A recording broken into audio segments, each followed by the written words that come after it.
Hello everyone, देखिए अब position vector and displacement vector को समझते हैं। तो देखो, सबसे पहले पोजीशन वेक्टर, तो नाम से ही पता चल रहा है पोजीशन, मतलब ये पोजीशन को बताएगा आपको। लेकिन यहाँ पर हम कोऑर्डिनेट सिस्टम में समझते हैं कि जैसे मान लीजिए ये एक्स और वाई आपके पास क्या है, कोऑर्डिनेट सिस्टम है। वैसे तो एक्स वाई जेड भी होता है, ठीक है। तो यहाँ पर ये एक्स एक्सिस है, ये वाई एक्सिस है। मैं दो का ही बता रहा हूँ आपको, 2D में ही बता रहा हूँ मतलब, ठीक है। जेड एक्सिस का नहीं यहाँ पर ले रहे हैं एग्जाम्पल।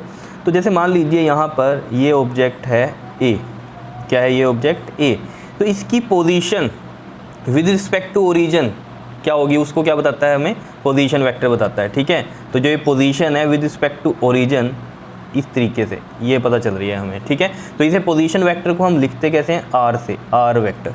ये हो गया हमारा पोजीशन वेक्टर। किसकी पोजीशन को बता रहा है, ये ए ऑब्जेक्ट की पोजीशन को बता रहा है, ठीक है, विद रिस्पेक्ट टू ओरिजिन। तो ये क्या हो गया हमारा पोजीशन वेक्टर। यही चीज़ लिखी हुई है, देखो, a vector which gives the position of an object with reference to the origin.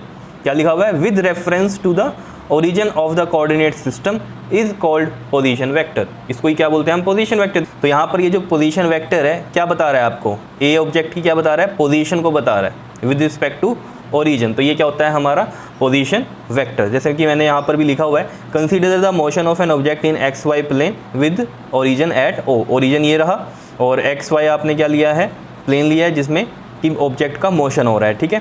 Suppose an object is at point A, जो ऑब्जेक्ट है वो पॉइंट कहाँ पर है, ए पर है, एट एनी इंस्टेंट टी।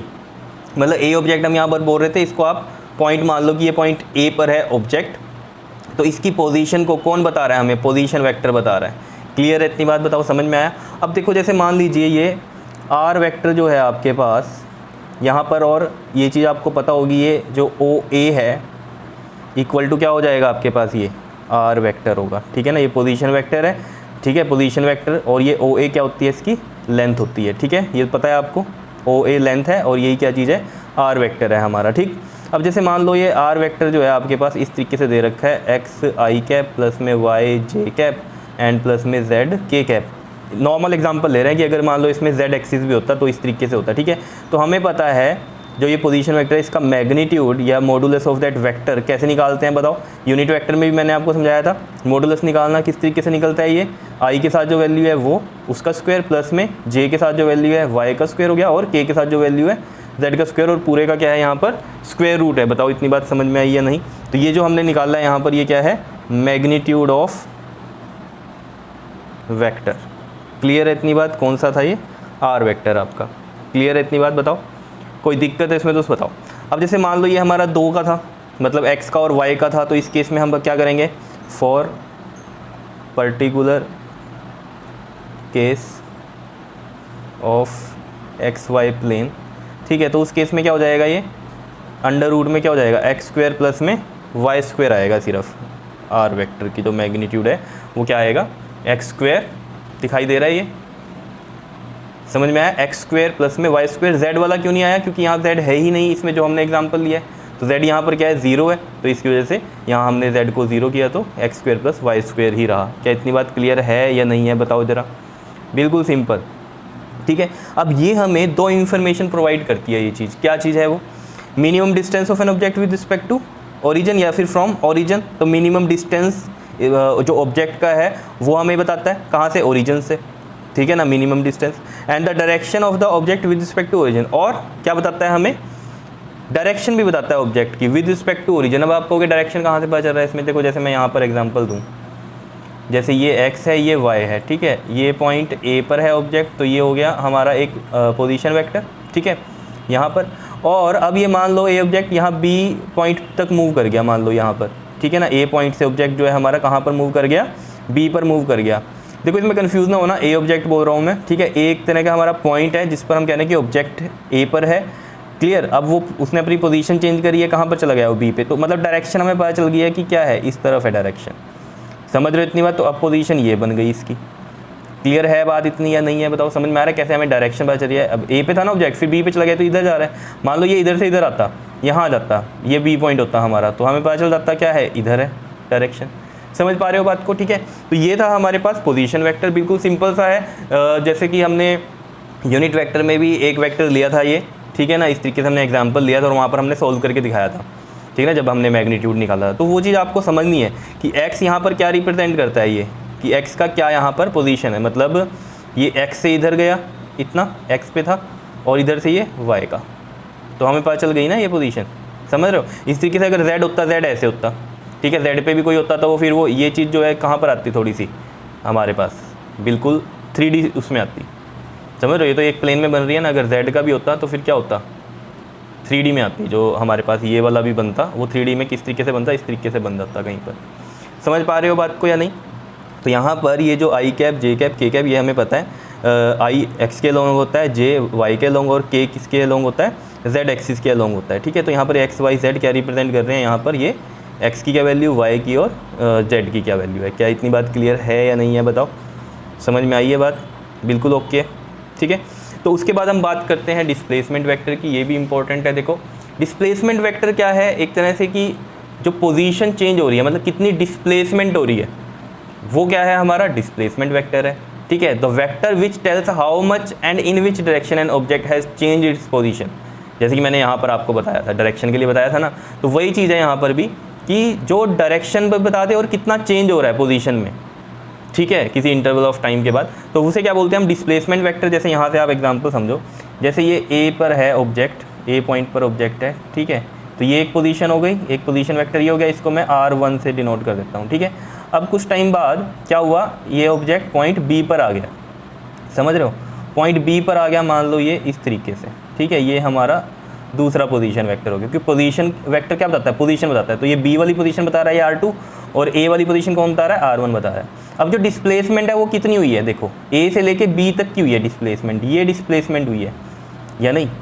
तो ये क्या है हमारा फिर डिस्प्लेसमेंट वेक्टर। डिस्प्लेसमेंट वेक्टर मतलब क्या है, change in position. Change in position को हम डेल्टा से लिखते हैं, और पोजीशन वेक्टर का ये आ गया, समझ रहे हो। और ये पोजीशन कैसे बनी है इसकी, ए से बी गया तो एरो इधर आएगा, क्योंकि डायरेक्शन ये है ए से बी।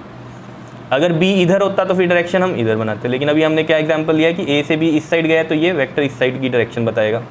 और ये डेल्टा आर वेक्टर क्या है हमारा, डिस्प्लेसमेंट वेक्टर, या फिर हम इसको क्या बोलते हैं, पोजीशन जो है चेंज इन पोजीशन, क्या बोलते हैं हम इसको, डेल्टा को चेंज इन पोजीशन।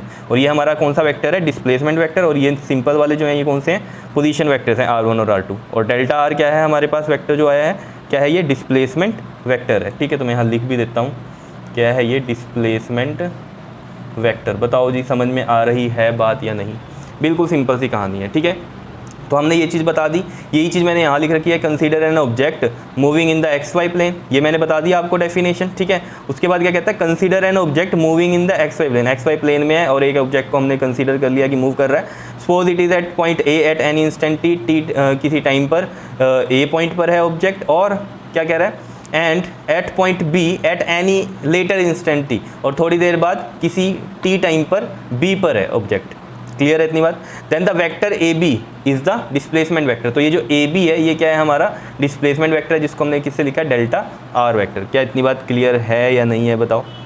अब इसकी वैल्यू निकालते हैं हम, डेल्टा आर जो डिस्प्लेसमेंट वेक्टर है इसकी क्या होगी, जैसे हमने यहाँ पर निकाल दी थी ना मैग्नीट्यूड पोजीशन वेक्टर का, तो ये हो गया। अब डेल्टा आर का कैसे निकाल लेंगे, ठीक है। तो देखो डेल्टा आर का किस तरीके से निकलता है। सबसे पहले इसमें क्या करो आप, कोऑर्डिनेट लिख लो। कोऑर्डिनेट जो है हम लेट कर लेते हैं, कोऑर्डिनेट ऑफ ए वो हम लेट कर लेते हैं कि ये R1 से लिखा था ना, तो मैं x1 लिख लेता हूँ और ये y1 लिख लेता हूँ, ठीक है। ऐसे ही कोऑर्डिनेट ऑफ b के लिख लेते हैं, b के हम 2 से लिख लेते हैं क्योंकि R2 लिया था यहाँ पर पोजीशन वेक्टर, तो ये x2 हो गया और एक y2 हो गया। क्या इतनी बात क्लियर है या नहीं है, ठीक है। तो जो पोजीशन वेक्टर है ऑब्जेक्ट A पर वो क्या होगा, अब पोजीशन वेक्टर, बड़े ध्यान से समझना है ये, ऑफ ऑब्जेक्ट एट पॉइंट ए पर क्या होगा, देखो R1 है वेक्टर, ठीक है, पोजीशन वेक्टर। अब हमें पता है ये क्या होता है, x i cap plus Y j cap, ये वाला होता है, ठीक है।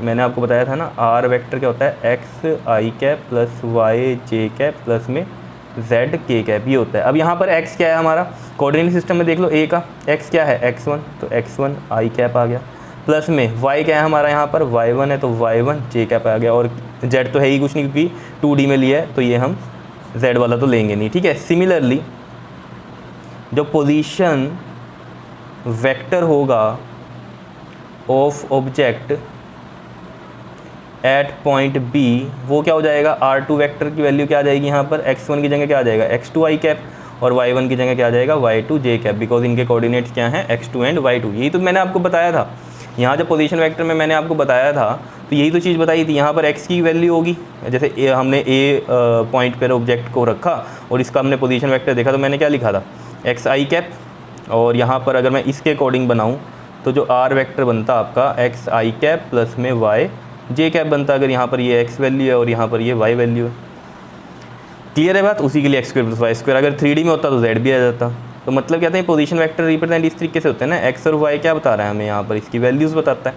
ठीक है, तो यहाँ पर हमने x1 और y1 लिया है xy की जगह। ठीक है, ये कोई नंबर भी हो सकते हैं, वह तो नंबर ही होते हैं, ठीक है ना, न्यूमेरिक वैल्यू ही होगी, लेकिन यहाँ पर क्या है हम जनरल बात कर रहे हैं।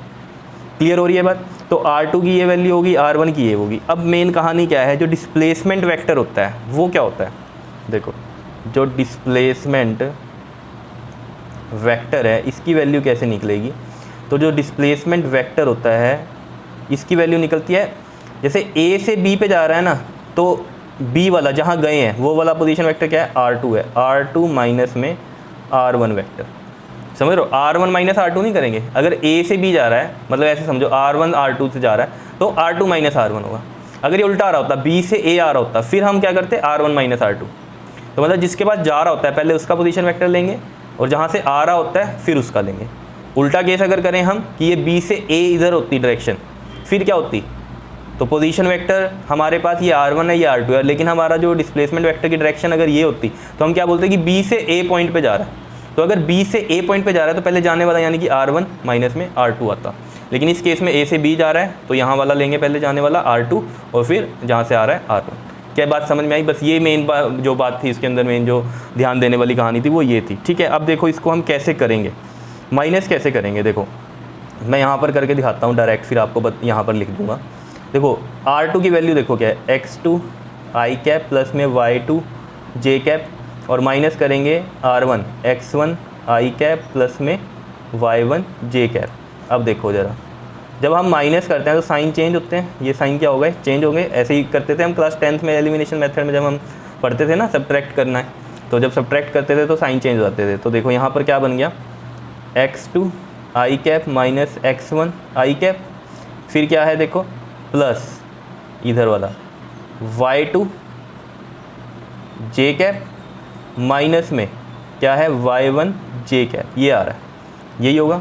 समझ लो क्या लिखा मैंने, देखो पहले x2 आई कैप लिख दिया, फिर माइनस में x1 आई कैप, फिर ये प्लस y2 जे कैप, फिर ये y1 जे कैप माइनस वाला, क्योंकि ये साइन चेंज हो गया। ठीक है, अब यहाँ से क्या करो, इन दो में से आई कैप कॉमन ले लो तो क्या बनेगा, x2 माइनस x1 और आई कैप कॉमन ले लिया, प्लस में इधर भी ऐसे ही y2 माइनस y1 हो गया और जे कैप कॉमन आ गया। तो मतलब डेल्टा आर यानी कि जो डिस्प्लेसमेंट वेक्टर है उसकी वैल्यू क्या आ गई, x2 माइनस में x1 I cap plus y2 minus y1 J cap. बताओ समझ में आया कि कैसे आई है वैल्यू, मेन ये चीज़ समझनी है।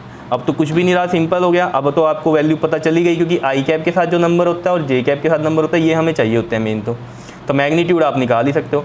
तो जो मैग्नीट्यूड होगा इसका, मैग्नीट्यूड ऑफ डिस्प्लेसमेंट वेक्टर, वो क्या होगा, डिस्प्लेसमेंट वेक्टर देखो वो क्या आ जाएगा आपके पास, डेल्टा आर और ये मॉडुलस में आएगा, क्या आएगा देखो यहाँ से x2 माइनस में x1 इसका स्क्वायर, क्योंकि अगर x आई कैप होता है तो हम लिखते थे x स्क्वायर, अगर यहाँ पर y जे कैप होता था तो लिखते थे y स्क्वायर। अब i के साथ x2 माइनस x1 है तो x2 माइनस x1 का स्क्वायर, प्लस में j के साथ क्या है y2 माइनस y1 तो इसका स्क्वायर हो गया। बताओ समझ में आया कैसे हमने यहाँ पर मैग्नीट्यूड निकाला है डिस्प्लेसमेंट वेक्टर का। मेन तो डिस्प्लेसमेंट वेक्टर की वैल्यू पता होनी चाहिए थी, ठीक है, तो हमारा ये निकल जाता। अब मान लो ये 3D में होता, अगर ये किस में होता, 3D में होता, तो जो डेल्टा आर वेक्टर यानी कि जो डिस्प्लेसमेंट वेक्टर है वो क्या हो जाता, देखो यहाँ पर x2 minus x1 I cap है, y2 minus y1 J cap है, तो प्लस में एक और आ जाता, क्या आता वो, क्योंकि यहाँ कोऑर्डिनेट सिस्टम क्या हो जाता है, यहाँ z1 आ जाता, यहाँ एक z2 आ जाता, तो उसके अकॉर्डिंग फिर यहाँ क्या आता, z1 k कैप आ जाता और यहाँ पर क्या आ जाता प्लस में z2 k कैप आ जाता। समझ रहे हो बात को। फिर उसके अकॉर्डिंग फिर क्या होता है हमारे पास यहाँ पर तीन चीज़ें हो जाती ना यहाँ पर, फिर हमारे पास यहाँ पर क्या जाता है, एक प्लस में z2 k कैप प्लस में कितना आता है z1 k कैप, तो यहाँ भी क्या बनता है, एक z2 माइनस z1 बनता, मतलब कि ये जो सिस्टम बन जाता आपके पास, ये आता x2 minus x1 I cap तो होता ही, प्लस में y2 माइनस में y1 जे कैप भी रहता, प्लस में एक और आ जाता ना, यहाँ पर क्या होता है एक, अगर यहाँ पर हमारा क्या होता है एक z1 के कैप होता और यहाँ वाला नीचे क्या होता है, एक हमारे पास Z2 के कैप होता। तो Z2 माइनस Z1 होता, क्योंकि R2 माइनस R1 हो रहा है, तो Z2 माइनस Z1, यहाँ Z2 के कैप होता और यहाँ पर साथ में क्या आता हमारे पास, Z1 के कैप आता। तो फिर हम इसको लिखते यहाँ पर अगर करते तो ये आ जाता Z2 के कैप माइनस Z1 के कैप, ऐसे आता। तो यहाँ से भी के कैप कॉमन लेते हैं हम। बात समझ रहे हो या नहीं? करना नहीं है यहाँ पर, सिंपल मैंने आपको बताया है, ठीक है। तो यहाँ आ जाता है ये Z2 माइनस में Z1 के कैप, इस तरीके से आता। तो इसका मैग्नीट्यूड कैसे निकलता, square root x2 minus x1 का स्क्वायर प्लस में y2 माइनस में y1 का स्क्वायर, साथ में क्या आ जाता है हमारे पास, Z2 माइनस Z1 का भी स्क्वायर आ जाता है। क्या इतनी बात क्लियर है या नहीं है? तो ये होता है डिस्प्लेसमेंट वेक्टर। मेन आपको इसमें जो बात समझनी है डिस्प्लेसमेंट वेक्टर की, वो क्या थी कहानी, कि ये जो डिस्प्लेसमेंट वेक्टर जब हम निकाल लेंगे तो ये R2 माइनस R1 होगा या R1 माइनस R2 होगा। ये हमें कैसे देखना है, A से B जा रहे हैं अगर, तो B वाले पॉइंट का जो पोजीशन वेक्टर है R2, ये लेंगे पहले, R2 माइनस में फिर करेंगे R1। अगर हम आ रहे होते B से A, तो फिर A का पोजीशन वेक्टर पहले लेते R1 माइनस R2 कर रहे होते। बस ये चीज़ें मेन है जो इसमें आपको ध्यान में रखनी है। तो ये था आपका पोजीशन वेक्टर और डिस्प्लेसमेंट वेक्टर, ठीक है। देखो ये सब आप समझते चले जाओ, अगर आपका बेसिक क्लियर है ना तो आपको चीज़ें जो है ना आगे बहुत आसान लगने वाली हैं। और देखो जब बेसिक क्लियर नहीं होता है ना, फिर दिक्कत होती है, ठीक है। अच्छा एक बात और, देखो अब मौसम जो है बड़ा वैसा चल रहा है, तो इस मौसम में क्या हो रहा है, बच्चे बीमार बड़े हो रहे हैं। तो आपको बाहर की चीज़ें नहीं खानी है, पहली तो ये बात है, ठीक है। बाहर की चीज़ों में सबसे ज़्यादा इन्फेक्शन हो रहा है। कुछ भी खाना है घर का बना के खा लो, वो ज़्यादा बेटर है। देखो अगर स्वस्थ रहोगे तभी पढ़ पाओगे, ठीक है ना। अब अगर हर रोज़ बीमार ही रहने लगे तो क्या पढ़ाई होगी आपकी।